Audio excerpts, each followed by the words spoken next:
Estamos tratando los atributos morales de Dios. Cuando hablamos, solo por recordar, cuando hablamos de atributos hablamos de lo que, si se puede decir así, lo que hace o características que identifican a Dios como Dios. Que si Dios no las tuviese, no sería Dios. Pero como es Dios, posee esas características. Si Dios no fuera infinito, eterno, entonces no sería Dios. Pero ¿por qué digo esto? Porque a mí me hace pensar ese aspecto de que hay cuestiones morales de cómo es Dios. O sea, los paganos o los animistas de la selva del Amazonas o de África o todo eso, ¿a quién temían o a quién sacrificaban? Al dios de la lluvia, dios del sol. Si había una catástrofe, pues ofrecían sacrificios para evitar catástrofes. Pero nosotros que entendemos que Dios se ha revelado, creemos en un Dios moral. Y eso quiere decir que nos acercamos a Dios, que es justo y recto, y nosotros pues accedemos o buscamos igualmente esa rectitud como una coherencia con el Dios con quien queremos tener comunión.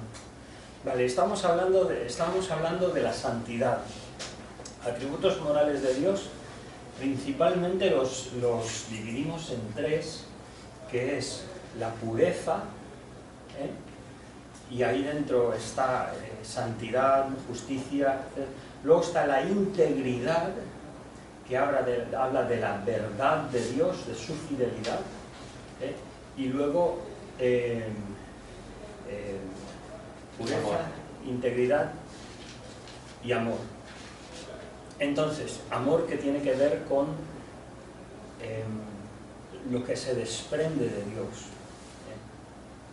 Bien, en pureza estuvimos viendo lo que Juan diría en vocabulario casi infantil: Dios es luz y en él no hay ningunas tinieblas. Tan sencillo como eso. Puedo dar una pequeña ilustración del cuidado que tenemos que tener con esto, ¿no? Ayer, como dije en la reunión de matrimonios, hubo una conferencia sobre la pastoral del divorcio, del matrimonio y el divorcio, cómo ayudar a las familias a prevenir una separación y luego qué consecuencias puede traer, ¿no? A nivel de persona, de los dos, matrimonio y luego si hay hijos. Entonces, fue tremendo, pero estábamos luchando con una tensión. Yo quise lanzar directamente la pregunta y dije, a ver, por una parte, queremos ayudar. Nosotros, como iglesia, somos un hospital, no somos un museo donde todos estamos impolutos, expuestos en una vitrina para que la gente nos mire. Somos personas de diferentes trasfondos que estamos curándonos de nuestras heridas del pecado, ¿no? Ahora, ¿hasta qué punto debemos extender comprensión y hasta qué punto a veces, sin querer, no estamos relativizando la santidad de Dios? Y entonces fue interesante ver cómo el panel, 5 personas luchaban con esa tensión, ¿no? ¿Por qué? Porque no queremos no queremos plantarnos como fariseos y vivir de espaldas al mundo. No, estamos llamados a este mundo y estamos llamados a ayudar y a servir a personas que han han sufrido dificultades. Pero claro, el problema a veces es que entre los mismos pastores, hoy en día generaciones nuevas de jóvenes que simplemente por cosas muy... por la propia felicidad del individuo, que dice, no, yo tengo derecho a ser feliz y yo me separo de la persona y me divorcio y tal y cual. Y entonces dices, tenemos que luchar. ¿Qué quiere decir? Pues que tenemos que seguir respetando que adoramos a un Dios santo. Entonces nosotros somos pecadores, todos. Y todos venimos con nuestras heridas, y estamos en un camino de restauración. Pero nunca hemos de confundir de que eso, nuestro Dios es santo, y eso, nosotros estamos inequívocamente en un intento fehaciente por acercarnos a Dios. Entonces, lo que no vamos a hacer de ninguna manera es proyectarnos como fariseos hacia pecados que nosotros no tenemos y otros tienen, y entonces no. Pero sí que no debemos olvidar eso.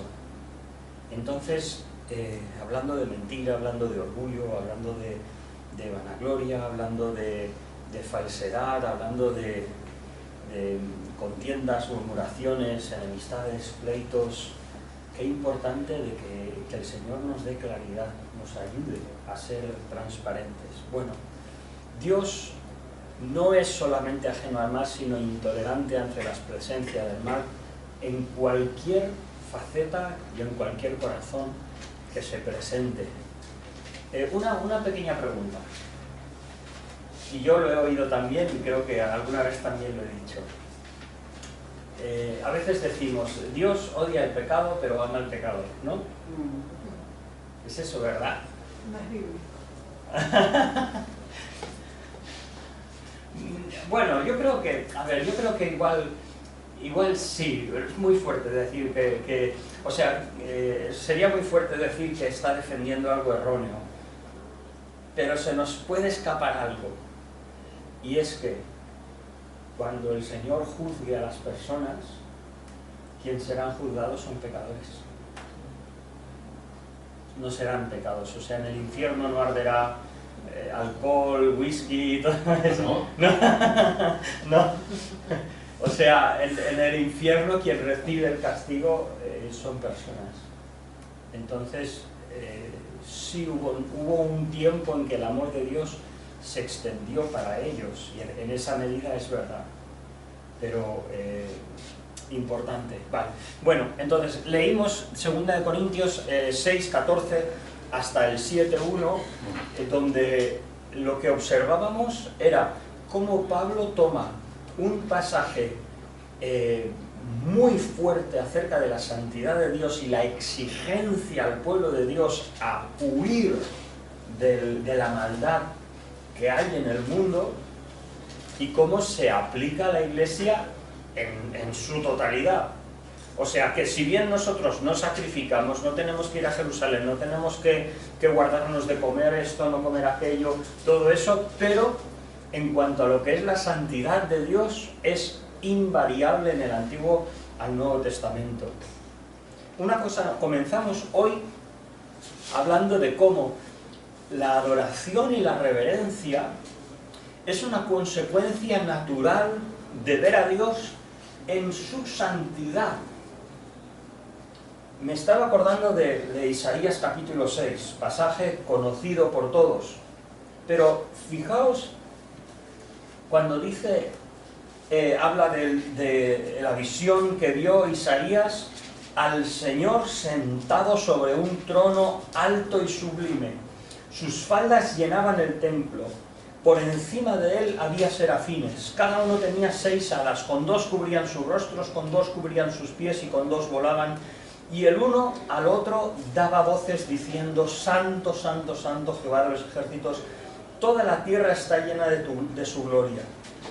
Los quicios de las puertas se estremecieron con la voz del que clamaba, y la casa se llenó de humo. Entonces dije, ¡ay de mí que soy muerto!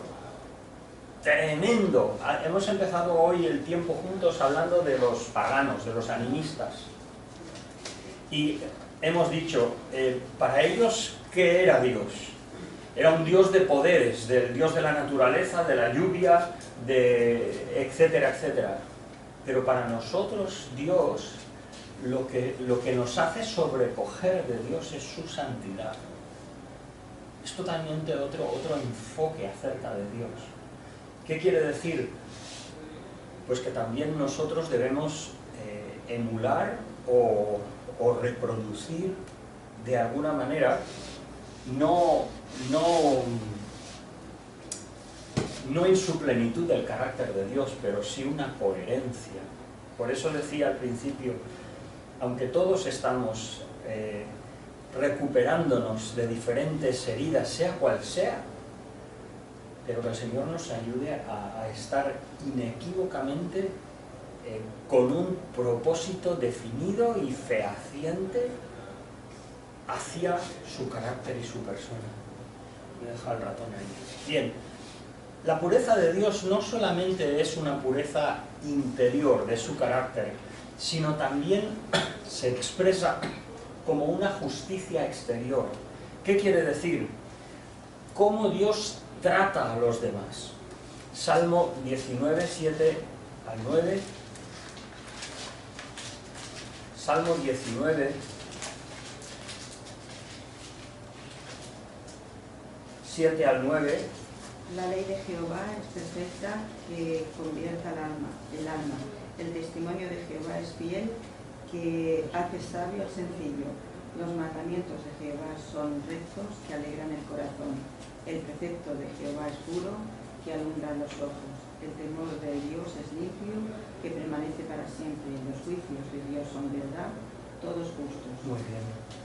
Perfección, fidelidad, rectitud, pureza y justicia. Los juicios de Dios son verdad, son todos justos.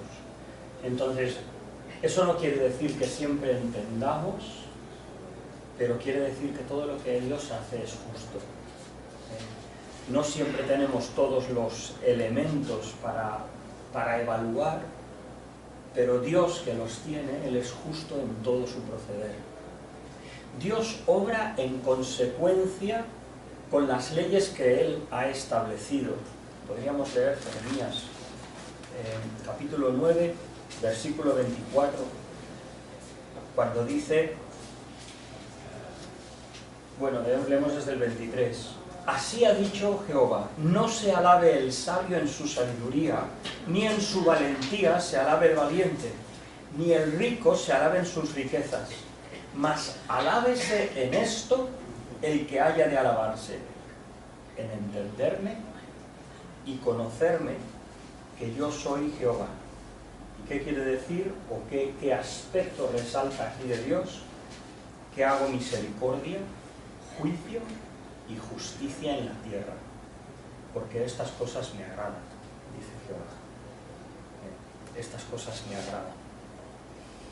Y bueno, el hacer justicia, misericordia, juicio y justicia. Eso. Es difícil la famosa pregunta de si Dios del mundo, ¿no? Si Dios existe, ¿por qué existe el sufrimiento? O por qué a veces zonas muy necesitadas de la tierra sufren, ¿no?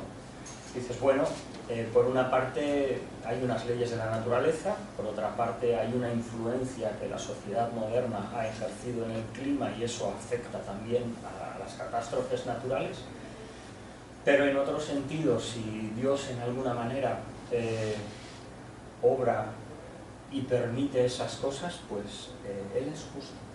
Él es justo, no siempre entenderemos la forma de obrar. Y un simple apunto, cuando Dios exalta su gloria y su justicia, no es egoísmo, sino que es lo propio, es lo justo. ¿Qué quiere decir? O sea, si Dios conoce todas las cosas, si Dios es justo y puro, pues Dios alaba su justicia, porque no hay otra justicia digna de ser alabada. Y eso no es egoísmo, o sea, Dios no obra con segundas intenciones para su propio beneficio. Bien. Justicia en sus juicios. 3 aspectos aquí. En primer lugar, expresar que a veces el pecado lleva sus propias consecuencias e incluso a veces Dios castiga simplemente dejando a las personas en sus propios caminos. ¿Podéis recordar algún ejemplo de esto? Romanos capítulo 1, se entregaron su propio camino. Sí, pero dice Dios los entregó. Ahí, Dios los dejó. Sí, pero no solamente los dejó, sino los entregó. Es como que en Romanos capítulo 1, por cuanto no quisieron tener a Dios en su noticia, Dios los entregó a una mente reprobada. Es como que una persona va hacia el mal y entonces Dios, una forma de juzgarle es decir, pues adelante. O sea, hay una parte activa del juicio de Dios en eso. Pero a veces el Señor simplemente deja, puede ser el pueblo de Dios o puede ser las personas en el juicio de su propio pecado. Dice en el tiempo de los jueces, no me voy a parar porque si no, no vamos a llegar. Pero, claro, es en Jueces, estoy buscando en Josué y no lo encuentro. En Jueces, cuando dice que el pueblo no echó, como Dios había mandado a los habitantes de la tierra de Canaán, le dijo, serán azotes en vuestros costados y espinos a vuestros ojos. Entonces, el Señor en eso no es que enviara a personas, no es que infringiera un castigo, digamos, interviniendo activamente en el pueblo de Dios, sino simplemente dejó que escogieran sus propios caminos, ¿no? Entonces el pecado acarrea sus consecuencias. La paga del pecado es muerte, Romanos 6:23. Bien, aunque ahí sí, hay una retribución, también Gálatas 6, cuando dice, hermanos míos, no erréis, Dios no puede ser burlado, todo lo que el hombre sembrare, eso también segará.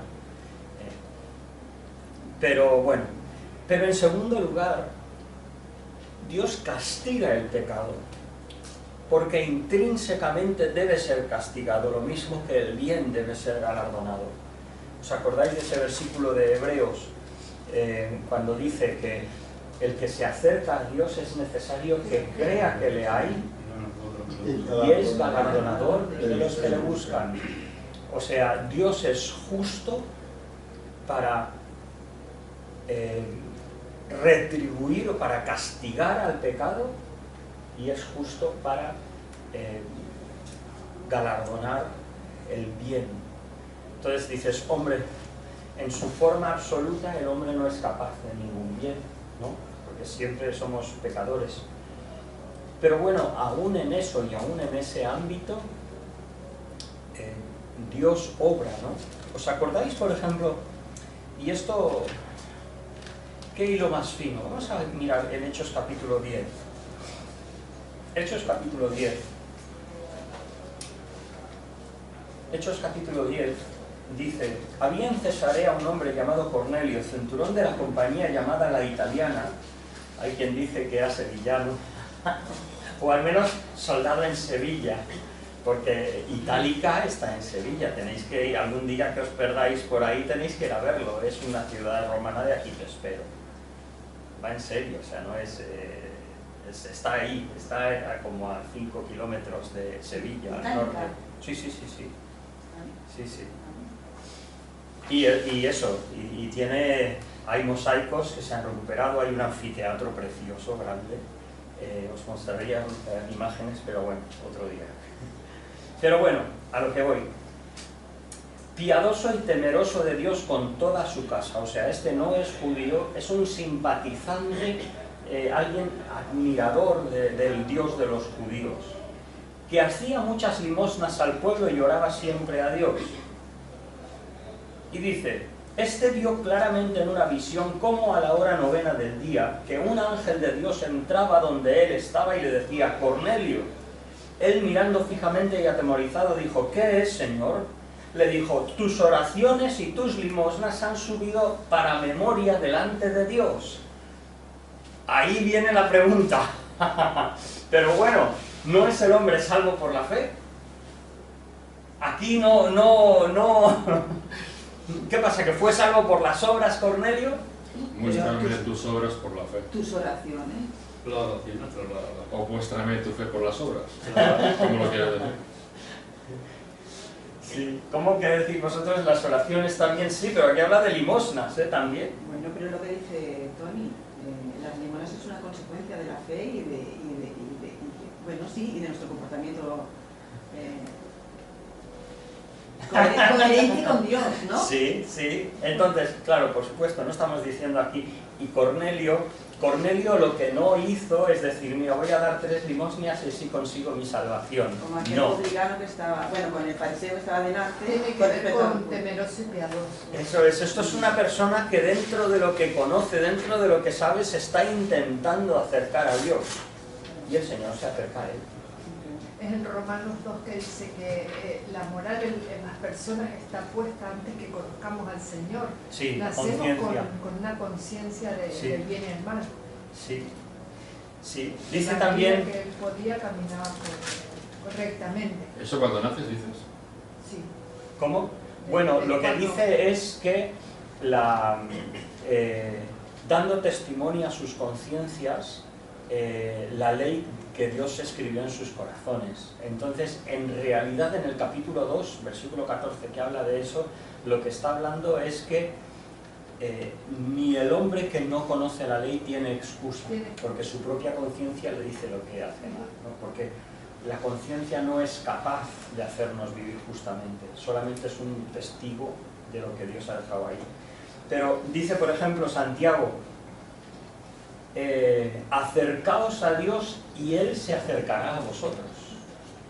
Entonces, claro, creemos que el hombre es salvo solamente por la fe, no por las obras de la ley. Lo dice, lo ratifica y lo remacha la Escritura. Pero es verdad de que Dios no obra arbitrariamente, Dios no es caprichoso, sino que de alguna manera responde cuando hay una buena iniciativa, igualmente que actúa cuando hay una maldad. Dios es justo. Sí. Claro, es como el capítulo del joven rico, cuando dice que Jesús lo amó, Dios amó Sí. Al joven rico, aún cuando sabía que él no se iba a salvar. ¿No? ¿Otra cosa?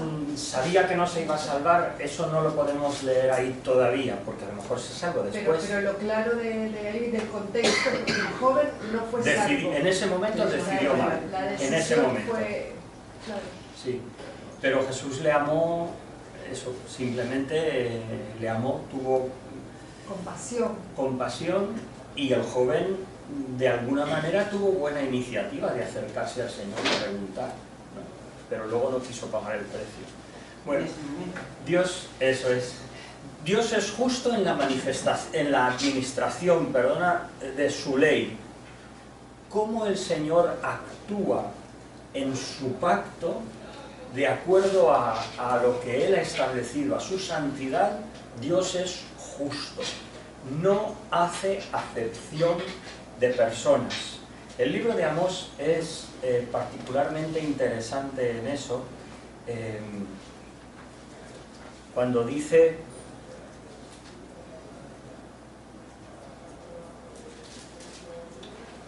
bueno, el libro de Amós comienza con una condenación a los pueblos vecinos. Y entonces es como que dice, por ejemplo, así ha dicho Jehová, por 3 pecados de Damasco y por el 4º no revocaré su castigo. Y habla de los pecados de Damasco, y es como que su audiencia decía, cierto, cierto, júzgales, júzgales. Por 3 pecados de Gaza y por el 4º no revocaré su castigo. Sí, sí, sí. Por 3 pecados de Tiro y por el 4º no revocaré su castigo. Sí, sí, sí. Pero cuando llega al 5, bueno, y antes del 5:12, dice también, yo sé de vuestras muchas rebeliones, de vuestros grandes pecados, sé que afligís al justo, recibís cohecho, en los tribunales hacéis perder su causa a los pobres, por tanto el prudente en tiempo calla, porque el tiempo es malo. Dios no hace acepción de personas, no hace acepción de personas. Y quien profesa a Dios debe tratar igualmente a sus semejantes con la misma imparcialidad. El texto de Amós, aborreced el mal y amad el bien, estableced la justicia en juicio, o sea, sed ecuánimes en la administración de justicia. Corra el juicio como las aguas y la justicia como arroyo impetuoso, o sea, obrad justamente. Eso no es fácil, o es fácil. Bueno, vuelvo a repetir la frase. ¿Cómo? Lo del mar, primero. Corra el juicio como las aguas y la justicia como arroyo impetuoso. Tremendo. O sea, que haya justicia para todos, ¿no? Pero no es fácil. ¿Pensáis que es fácil? ¿Qué pensáis? ¿Esto es fácil o no es fácil hacer acepción de personas o juzgar según la persona? Somos humanos y eso va inherente en nosotros. Sí. Solemos hacerlo. Tenemos que estar luchando constantemente, ¿no?, para no hacerlo. Por ejemplo, ¿tenéis algún ejemplo específico? Sí, hombre, intimidades aquí, ¿no? No. Fernanda, yo no me cae muy bien. Pero lo que habla de Santiago, si alguno entra con... Ese es un ejemplo bíblico. Eso es. Si en vuestra congregación entra un hombre rico con anillo de oro y tal, y entra un pobre, entonces, por el interés, por el olor. Sí, por eso, ¿no? A veces también, eso, si lo hace alguien cercano a nosotros, me acuerdo una vez, fue hasta gracioso. Nos habíamos comprado una furgoneta Vanet y entonces yo no había llevado una Vanet antes y era el primer domingo que voy a la iglesia y íbamos tarde, bueno, tarde no, justitos de tiempo, y entonces voy a la iglesia, lo pongo en doble fila, me parece que fue, porque había un coche detrás, y echo para atrás y ¡pum! Y le doy. Salió un hermano que nos quería mucho y dice, no, Manuel, tiene que pagar porque el que pega paga y porque no sé qué, no sé cuántos. Y dije, no, que le he dado yo. O sea, firmo papeles, seguro y todo eso, pero le he dado yo. O sea, no. Pero él salía y salía a defenderme porque pensaba, Manuel, seguramente conducirá prudente, es mi amigo, y de esa manera había un vínculo que como que tenía razón sin conocer la situación, ¿no? Entonces, cuidado con nosotros aplicar diferente juicio. Bien, integridad. Hemos hablado de la pureza de Dios. Ahora hablamos del segundo aspecto de su carácter moral, y es que Dios es íntegro. En dos facetas. Primero, Dios es real, mientras que otros dioses y supuestamente dioses son falsos. Y por otra parte, Dios es lo que aparenta ser. Cuando Dios dice de Él mismo que es espíritu, que es el santo sublime, el que habita los cielos, que habita en luz inaccesible, eso es como es Dios, porque Dios es verdadero, es íntegro. No existe la falsedad en el Señor. Bien. Esto también creo que tenemos que defenderlo como creyentes y como responsables en la Iglesia. No creemos en el horóscopo, o sea, no creemos en el horóscopo y no podemos tolerarlo, no podemos juguetear con él. No lo digo porque piense que vosotros lo estáis haciendo, pero sí que lo he oído en la Iglesia a veces personas que, bueno, no, yo no creo en el horóscopo, pero lo leo cuando veo un periódico porque, bueno, soy tal y soy cual, y ay, mira lo que me dice para hoy. No. En el Antiguo Testamento se denunciaba los agoreros, los adivinos, los encantadores, y nosotros tenemos que hacer lo mismo. Solo hay un Dios, como dice Timoteo, o sea, Pablo a Timoteo, porque hay un solo Dios y un solo mediador entre Dios y los hombres, Jesucristo hombre, y no existe otra espiritualidad, no existe otra influencia. Dios es verdad en oposición contra otros dioses. ¿Vale? Dios dice la verdad. Eso quiere decir que Dios nos comenta o nos revela las cosas como realmente son. Vamos a leer 1 Samuel 15, 29.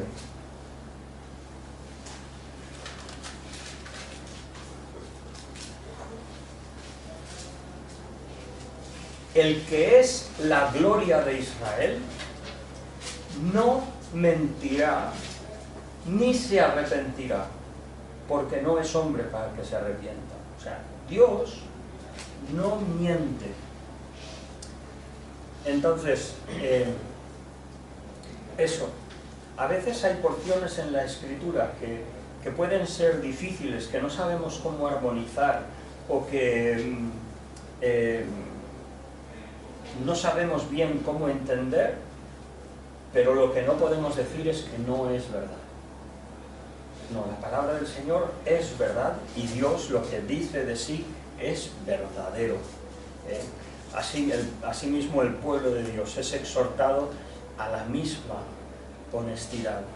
Hablad verdad cada uno con su prójimo, dice la Escritura. Bueno, podríamos leer esos versículos. Dejadme que vaya adelante porque me gustaría, si pudiéramos terminar hoy los atributos morales. Sé que algunos no vamos a tener tiempo, pero creo que lo estamos enfatizando como para que comprendáis la fidelidad o el amor de Dios en esta misma, bueno, con esta misma perspectiva. Pero el próximo domingo me gustaría tratar la Trinidad y luego ya pasar a la persona de Cristo. Vale, fidelidad.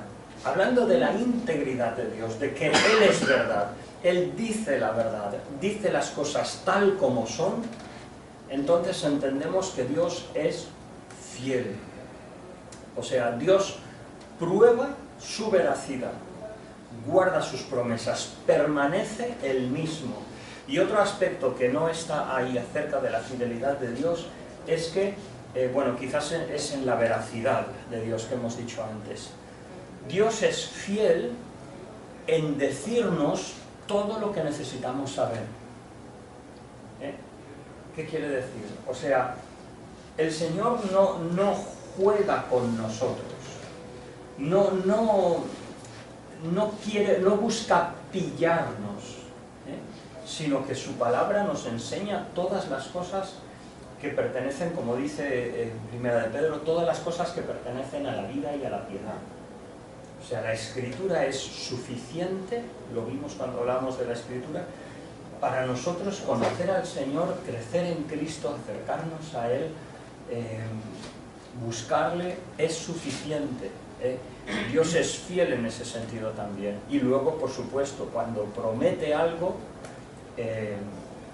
lo cumple. No se compromete a lo que no pueda cumplir por su carácter. Pero es Dios. Sí. No, ¿Qué no puede? No lo entiendo. Sí, ¿qué no puede hacer Dios? No, ¿qué no puede hacer? No. Contradecirse a sí mismo. No. Eso es. No Sí. puede obrar diferente de su Y si santidad. nosotros no obramos conforme a su voluntad, Él no puede decir Eso no. es. Te Eso perdono porque ya, mi hijo ya murió por ti. Exacto. Es responsabilidad tuya, ¿no? Entonces el poder de Dios es infinito, pero si mencionamos Dios no se compromete a lo que no pueda cumplir, estamos hablando de su justicia y de su trato, los términos, lo que decíamos antes, cómo Dios administra su ley, cómo trata con las personas, ¿vale? Y lo mismo, Dios espera que los hijos emulen su fidelidad. Si leemos en Eclesiastés, un versículo precioso, bueno, dice... Sí, Muy sí. bien. ¿Qué capítulo? Sí, de 5. Capítulo 5 de Eclesiastés. Lo siento, me falta el versículo ahí. No te des prisa a abrir tu boca ni tu corazón se apresure a proferir palabra delante de Dios, porque Dios está en el cielo y tú sobre la tierra. Y luego el versículo 4 y 5, cuando a Dios hagas promesa, no tardes en cumplirla, porque Él no se complace de los insensatos. Cumple lo que prometes. Claro, échale agua. Tremendo, tremendo. Eso es un versículo... Bueno, a mí me parece muy curioso, además, que lo encontremos en Eclesiastés. Salomón mayor, en un libro casi deprimido acerca de la experiencia humana, y es como que estuviera él mismo cansado de la propia experiencia humana, ¿no? De que nosotros a veces sin querer hablamos por nuestro deseo, que está muy bien, pero a veces no podemos cumplirlo, ¿no? Y entonces Salomón dice, cuidado, más vale no decir que no decir, prometer y luego encontrar que no puedes hacerlo. Vale. Cuando él también dice que esperas tu palabra sí o no. Sí. El Señor Jesús lo dice, ¿no? Sí, vuestro sí sea sí y vuestro no, no. Incluir la integridad o la fidelidad de la persona o justicia. Uy, perdón. Hoy he dicho que me iba a ceñir a la hora y se me ha ido. 2 puntos menos. Nos queda el amor de Dios. Segunda de Corintios capítulo 1 da un ejemplo muy gráfico acerca de algunos que acusaban a Pablo, es decir, él a veces dice que sí y luego cambia de planes y es como que no, y Pablo dice, no, lo que pasa es que, bueno, a veces el Señor guía. Muchas gracias por vuestra atención.